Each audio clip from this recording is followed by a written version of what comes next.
O Fla-Flu, eu confesso que é a minha grande expectativa, Túlio Nazário. Porque aí sim a gente já deve ter um time titular completo, é clássico,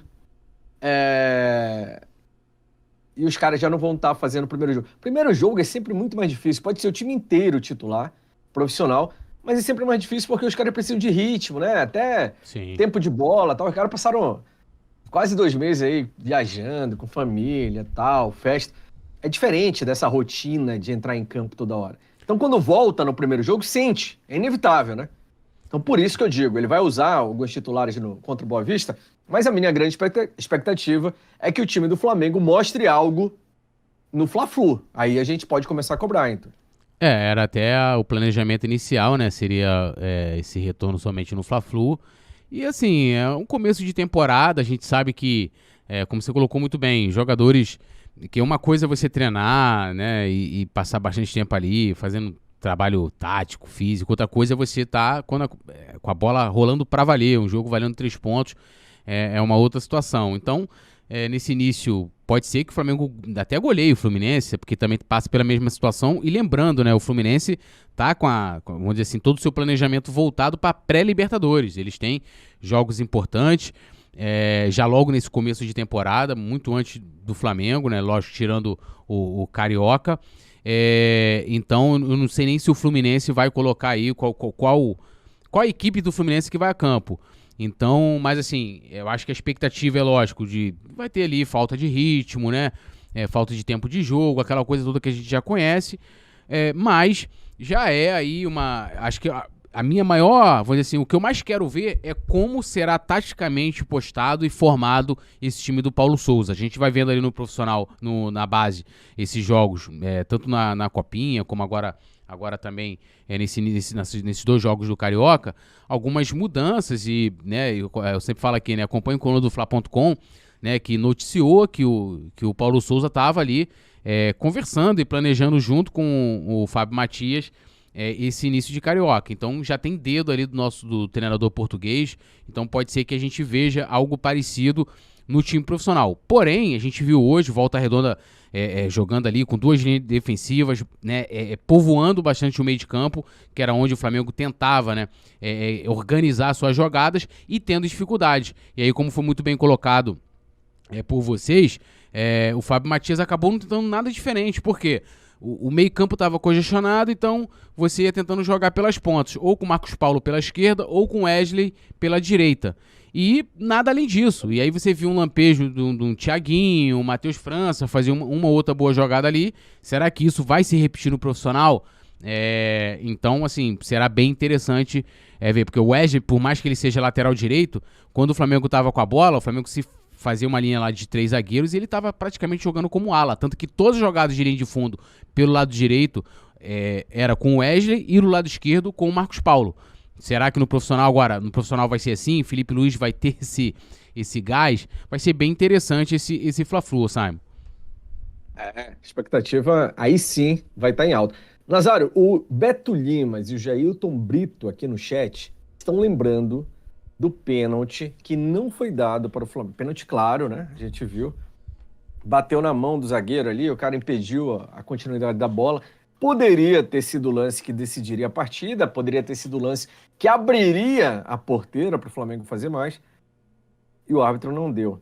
O Jailton até falou assim: estão roubando o Flamengo e tal. É roubo, Nazário? O que que houve ali?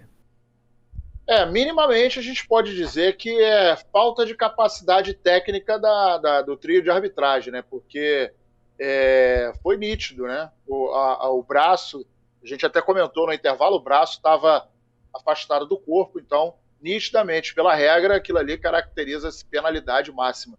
Mas o juiz, inclusive, fez o gestual dele, foi indicando que o braço estava colado ao corpo, coisa que o replay da jogada mostra que ele estava absolutamente enganado. E aí a gente entra na questão do quesito organização do Campeonato Carioca, que a galera mais nova, né, não acompanhou, mas na década de 80, por exemplo, os times cariocas tinham mais vontade de ganhar o Campeonato Carioca. Aliás, ele tinha mais peso até do que o Campeonato Brasileiro. Mas, infelizmente, em função de uma falta de uma série de coisas de seriedade, principalmente por parte dos organizadores da cartolagem, dos caras que comandam a Federação Estadual de Futebol.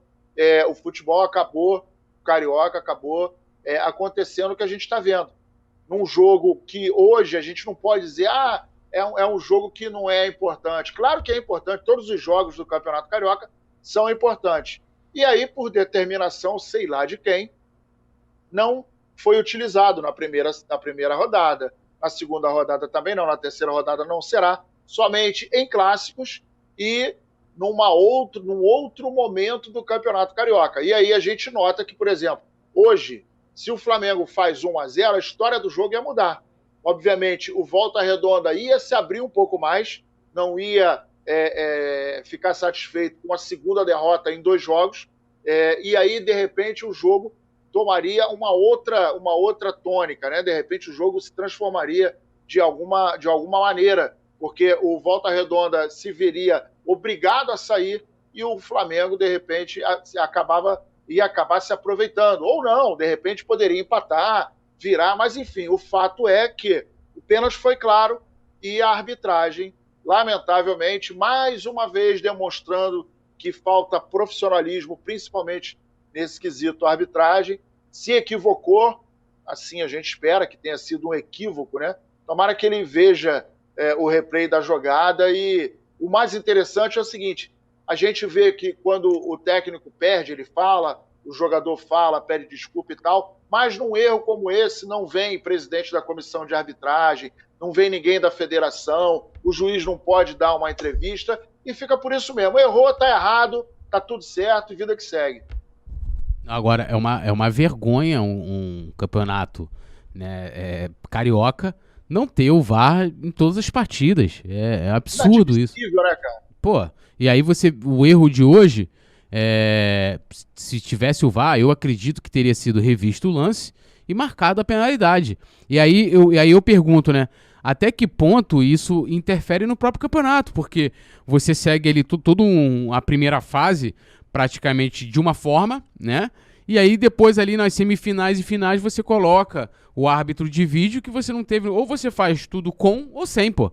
Isso é brincadeira, é uma economia porca da FERJ que acaba prejudicando a própria lisura do campeonato, porque, por exemplo, o jogo de hoje, beleza, não foi um grande jogo do Flamengo e tal, não vencemos, tivemos um empate, sem gols, mas assim, a gente tinha necessidade de estar aqui debatendo um pênalti, um lance que a TV mostrou isso, claro, né? Claro, a bola, o jogador dentro da área com os braços abertos, não estava nem ali tentando. Então, assim, penalidade claríssima e que vai manchando cada vez mais o campeonato. E a gente pega aí o estadual, que muita gente já deixa de lado, principalmente o torcedor, porque não tem mais aquela importância dos outros anos, né, até ali o início dos anos 2000. Então, né, você perde todo o interesse e os clubes também perdem com isso, principalmente os clubes grandes, que acabam sendo obrigados a ter que jogar um campeonato, porque se o Flamengo diz que não vai colocar uma equipe profissional para atuar no Carioca, é capaz até de sofrer sanções da CBF, né? Então, é uma coisa que o VAR chega para tentar melhorar, e aí eu não estou falando da operação do VAR, mas a tecnologia, né? Se ela é mal operada no Brasil, é um outro debate. E aí você não coloca porque você quer fazer uma economia no campeonato que acaba sendo pior do que a imagem que você passa da competição. Comentários da galera no chat. Adriel Santos. Será que tá muito exigente, Adriel ou Túlio? Não aceito menos que um show quarta com o time titular, senão fora Paulo Souza. Que isso, rapaz. Ele tá exigente e como é que se fala? Um pouco apressado também. E apressado, né? Demais, né? Fora Paulo Souza. Calma, Adriel. Paulo Souza nem estreou ainda, coitado. Não dá nem pra gente julgar ainda o cara. E sem contar que, como a gente sempre fala, precisa de tempo para se mostrar no trabalho. Lembre-se que JJ não chegou dando show.